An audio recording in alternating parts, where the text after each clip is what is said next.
Welcome to Moments with Marianne. This is your host, Marianne Pastana.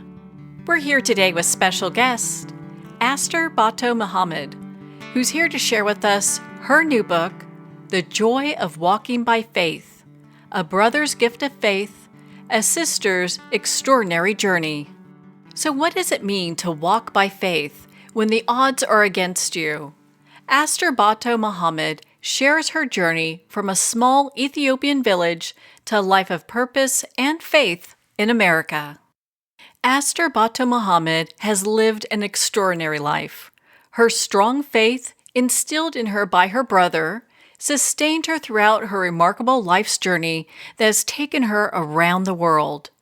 Born in a small Ethiopian village, Aster's odyssey has taken her from Ethiopia to Germany and finally to America.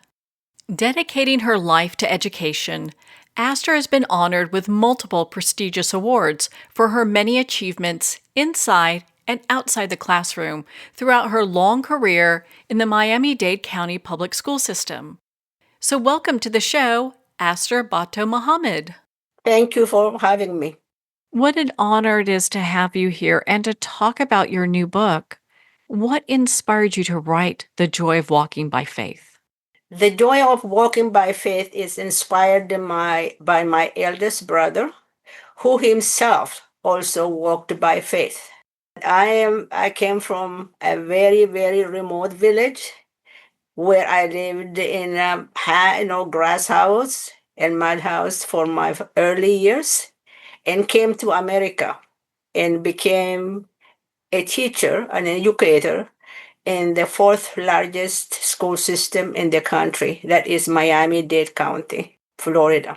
Can you share with us a little bit about your early years in Ethiopia? Yes, I'm the sixth child. I'm the youngest of the family, and I was born actually after two children died before me. One at a young age, the other one is a toddler. Actually, I've been very blessed to have the support and the love of my siblings that are before me, and my brother, who really supported me all the way, because my father died at the age when I was 9 years old. Well, that must have been just such a very tough time, but thank goodness you had your brother there to help you. So let's talk And about that. So, how did your brother's faith shape your own spiritual journey and the person that you've become? my brother has a physical challenges he himself and did not walk without the help of sticks since he was a teenager. I think he had polio. That's what I heard. In the countryside, they don't keep record because there are no doctors at that time. But thank God he was able to walk. And I really literally followed him wherever he went. And he read the scripture morning and evening. Morning, he did what we call prayer breakfast throughout the neighborhood. And so I carried the Bible and followed him. And the evening, he did the same thing for our family. So this has been really a model of my own faith throughout my life, whether I went, in a place where there is no such a thing, I dare to pray whenever I had a time.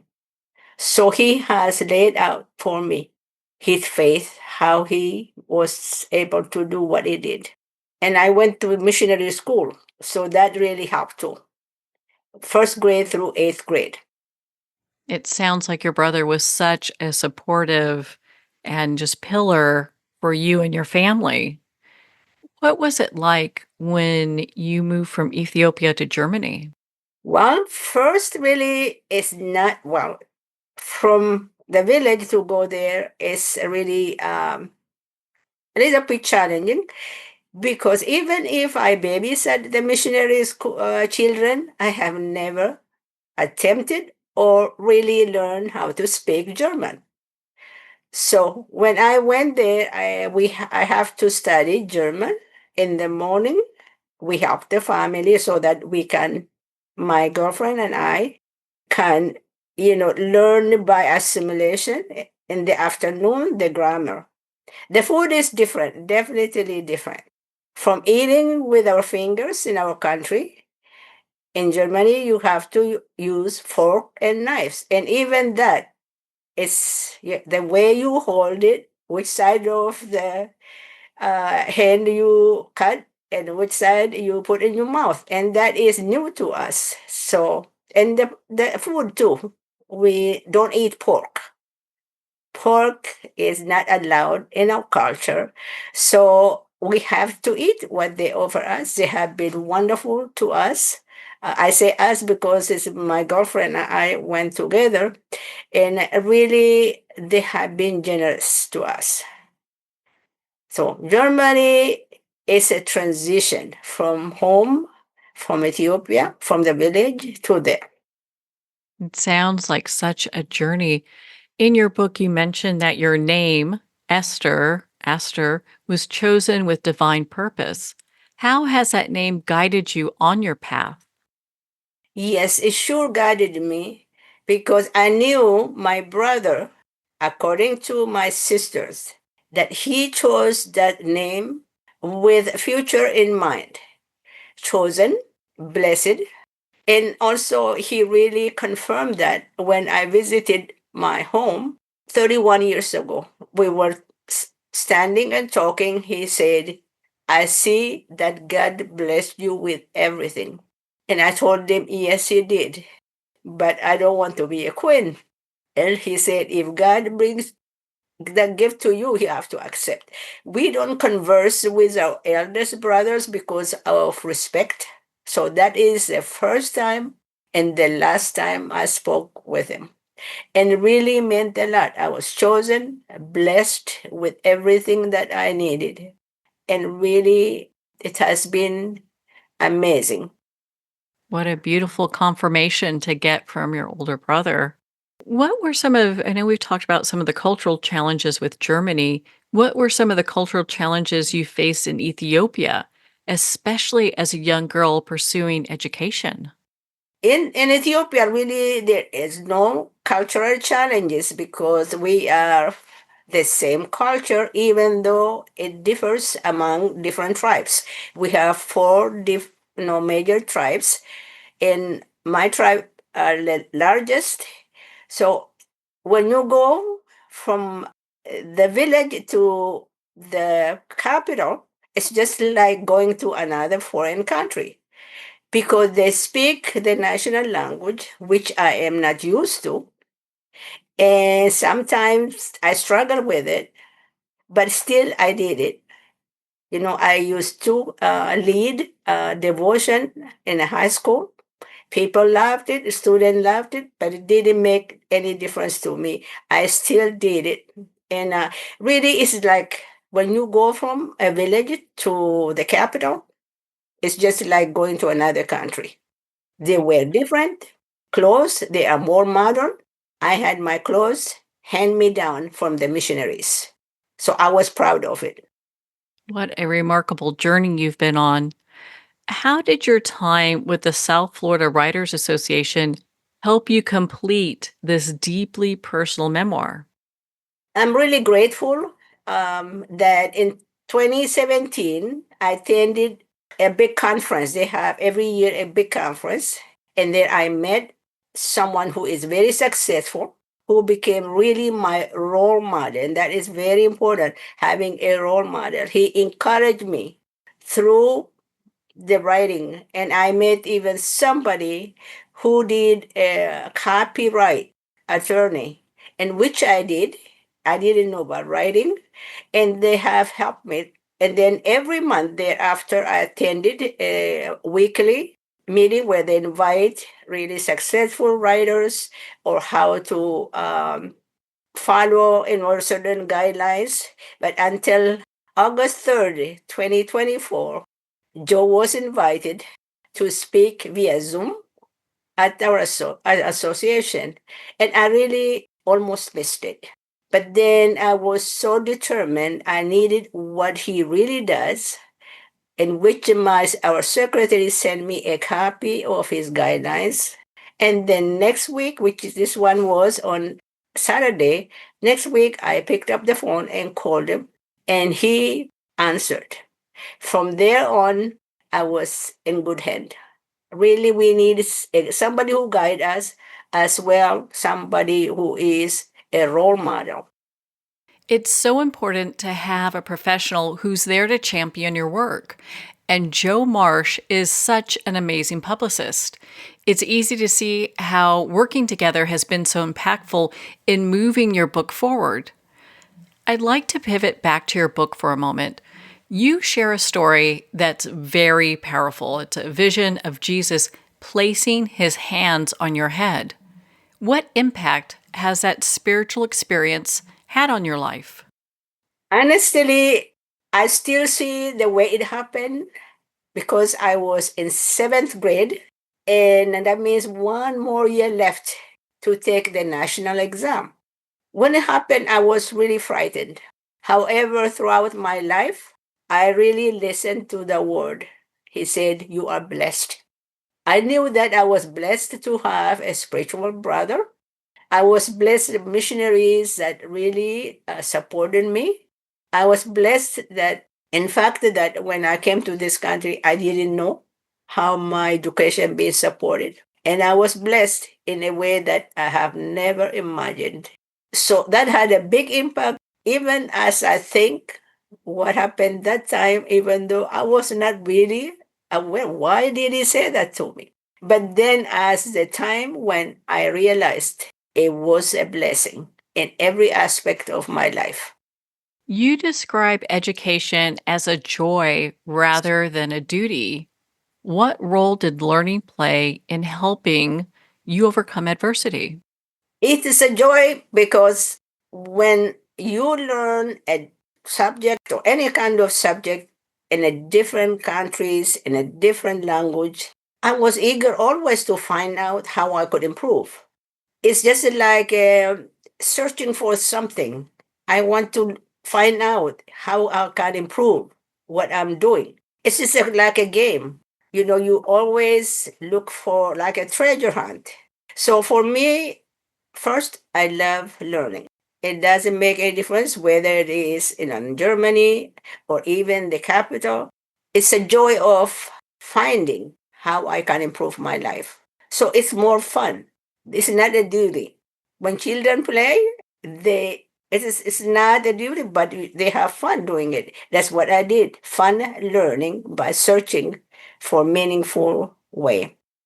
So, what was it like adjusting to life in America after your early life in a remote Ethiopian village? Adjusting to America was really easier. Actually, since I had that experience of being in a foreign country in Germany, it was like a transition for me. When I came here, I came to get education, so I was very happy to see some of the missionaries that lived in Ethiopia, and I spent some time with them. I call them American parents. They helped me to adjust to the environment, even the food, because we could share. So it's just like everywhere I went. That's why a joy of walking by faith. I didn't know that I was going to see this, especially in America. That's why it was a joy. That why I did not have that much of a transition from my home to America. And the people were very friendly, always helpful, willing to help me when I needed help, even though I didn't have the hand me down clothing that I had in Germany, but it was very helpful. Everything was paid for. So I was very fortunate. That was a different experience walking by faith. How did your work as an educator and community activist in Miami reflect the values you were raised with? Okay, I'm going back again to my brother because there is not community activist. We don't call that because even here I don't like people calling me activist. I am a community advocate, school advocate. That means I speak up for them. Activist has a negative connotation. So my brother always help those who are less fortunate. And he owned a coffee plantation. He never exported. He could, but he never did. But he let the poor people, less advantaged people, pick the coffee beans and sell them and help themselves. He didn't censor it. So that kind of things, I really went back and was able to catch up on that. And also, in addition, we had students who he allowed to stay at our house. Now, I couldn't do it here because a different culture. But in terms of advocating, I was able to do so much here. The school, as a PTA president, as in a neighborhood, a police advisory, and I did more than I could have done at home because we don't have that opportunity back home. But here I was given the opportunity to help the people I really want to help. I understand you wrote this memoir partly for your children and grandchildren. What message do you hope that they and our readers and listeners take away from your book? Normally, children don't listen to their parents, but I do hope they can read. That's why I said at least I could do that, and they see that every day in my life. But what I want others to take from my book is that in life they need to surround themselves with positive people. We always have somebody who will discourage us. I read that it takes 10 positive person to overcome one negative person. So the number one advice is to make sure that they surround themselves with positive people who have their vision, if it's in education, nursing, or whatever. Once they have that, they have a role model, somebody that they can look up to, and then get advice from them. Unlike me, I did not have any role model from the women in my village. No one. No one. I know a role model is, for example, having a lot of children, which I wish to have, but I had only three when you come here. So what I advise is first is really surround themselves with positive people and then find a role model and then just concentrate on that and get advice from them. And then whatever faith they have, just look up to it. No regrets. If something negative happened in our life, we just move on.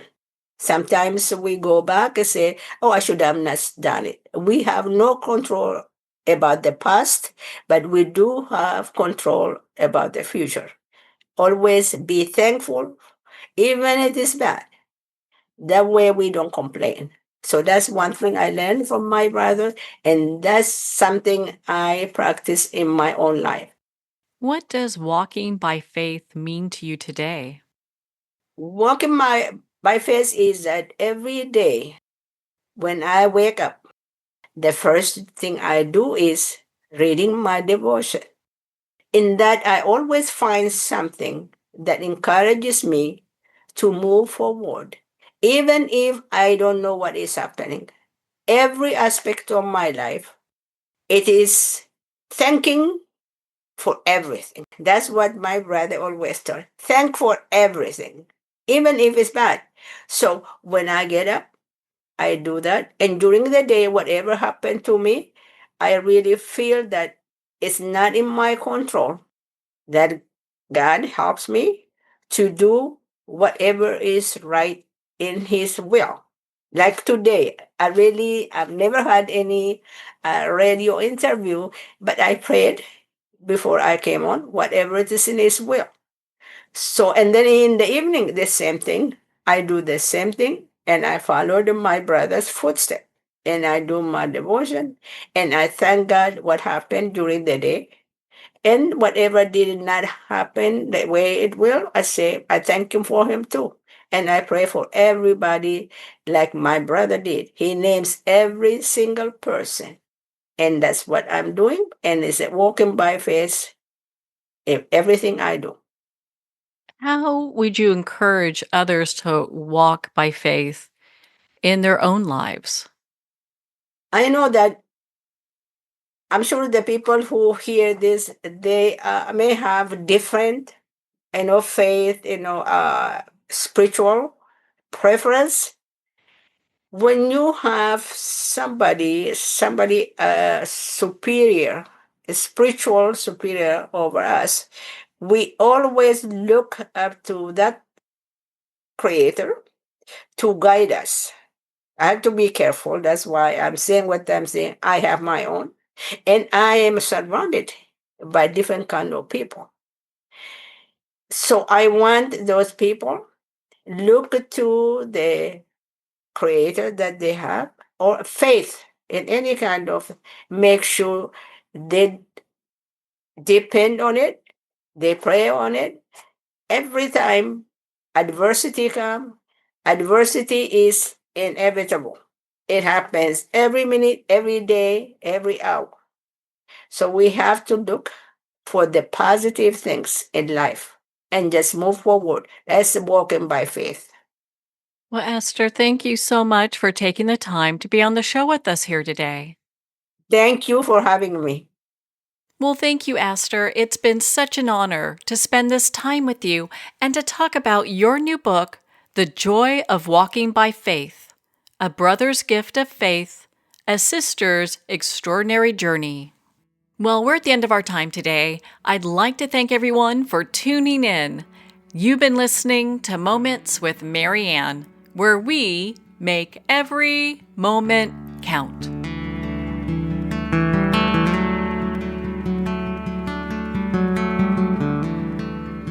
In a single moment, your life can change. Moments with Marianne is a transformative hour that covers an endless array of topics with the best of the best. Her guests are leaders in their fields, ranging from inspirational authors, top industry leaders, and business and spiritual entrepreneurs. Each guest is gifted and a true visionary, a recognized leader in her own work, and while teaching others to develop, refocus, and grow, Marianne will bring the best guest and sometimes a special surprise. Don't miss this. You never know just which moment will change your life forever. Make sure to tune in and visit momentswithmarianne.com for more information.